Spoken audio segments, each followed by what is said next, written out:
those off if you want. You have to listen to this for probably the last time me running my yap, but I wanted to share a few things with you. It is, as you know, it is not easy getting to sit in those seats along the side of the table there. I'm not sure as you reflect upon your experiences if it still feels as challenging as it actually was, physically, emotionally, that sort of thing, or if time has kind of blurred the edges of the 4 years. But it's not easy. I frequently use this time to kind of advise you to reflect upon everything that you've kind of gained over the years, over the course of your residency, although it's become clear to me that that is less necessary. Ultimately, you are a bright group of individuals and you recognize friends that we parted, you recognize the experiences that are not soon forgotten, that will both cheer you and haunt you 10 years down the road. You recognize all of this and all of these things you've gained over the past 4 years. Many of these things will become more challenging to find in the future, more difficult to hold on to, and certainly less clear-cut than they are now. But I believe that you know this in some way. So instead, what I would like to do is provide, I guess, a little bit of advice, a few moments to talk about the future. Right now, I imagine that your future seems unlimited, exciting, maybe daunting. But I suspect you feel as though there's not really any challenge that you can't conquer or any task that you're not equal to. I hope that you do. And you're right. You're right.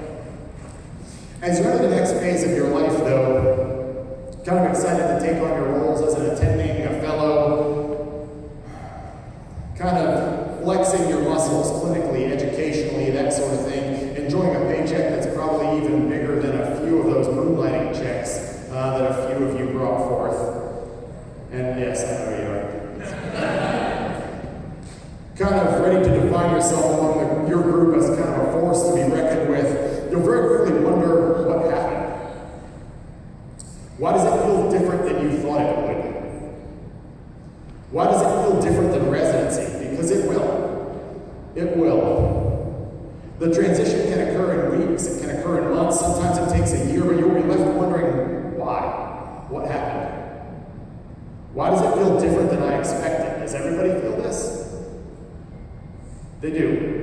And some of it's obvious, right? I mean, some of it we already talked about. It's the loss of family, it's those supportive faces that sit around you at the table and are ready to listen to whatever story it is that you want to tell them about your last shift. Kind of all of those people lost in the hustle and bustle of their own lives, different clinical sites, competing schedules, the fact that no one's forced to get together every Wednesday. All those things are intuitive and make sense. So they lend a little bit of insight into it, but that's not it.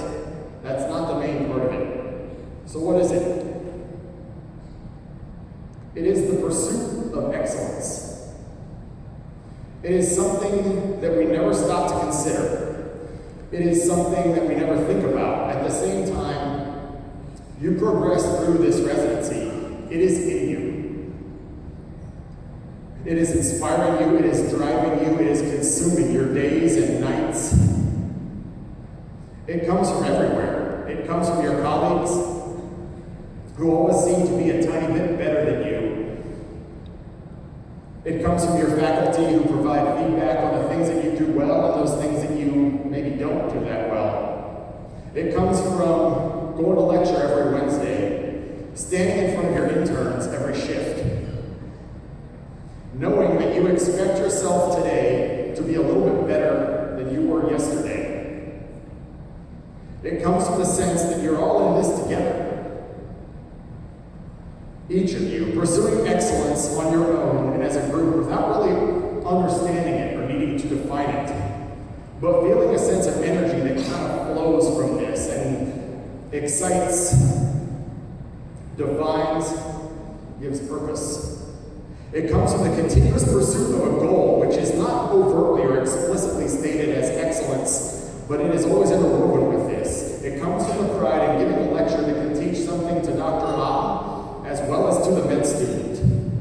At the same time, making a diagnosis in the pod and being surrounded by people who understand what you've done and how impressive it is. It comes from working harder than you ever thought you wanted to and still coming back for more. Because you know that's a part of you.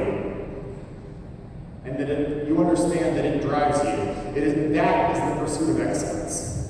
That is what you do. You don't realize it, or even how you become it, yet it's still there. Well, now you're faculty. Now it's you that is holding you responsible. Certainly, if you don't achieve a minimum standard, you'll hear about it, right? You have to go to a few lectures every so often. You have to do some evaluations. You have to see some patients, show up for shifts, try to find a way to enjoy life, right? Is that the future? But it's not being held to a minimum standard that gives purpose to life, or defines, or inspires. It is the pursuit of being better than you ever thought that you could be. So my advice to you is this. Only you can hold you responsible for the pursuit of excellence. And these aren't words. Please hear me. These aren't words. That is the professional meaning that you seek. That thing that defines the time between professionally existing and being the physician that you knew that you could be, the teacher you knew you could be, the person that you want to be. It doesn't end today, and it doesn't end on June 27th.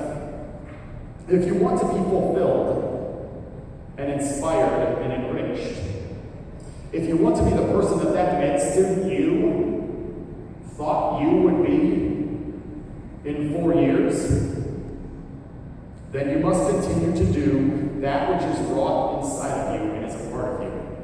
You must pursue excellence every day, every shift, every encounter. Expect better of yourself. Understand that if you're satisfied with showing up, if you're satisfied with being good enough, then that will never be good enough. You will never be fulfilled. No one will make goals for you anymore. You must make goals for yourself. You must define your own excellence and pursue it continually, every day.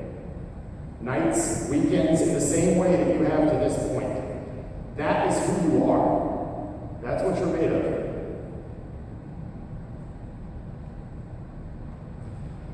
That's what got you to this point. Earned the respect of your colleagues and faculty and inspired you through 4 years. That doesn't end today. Working your shifts is not a goal. It is an existence.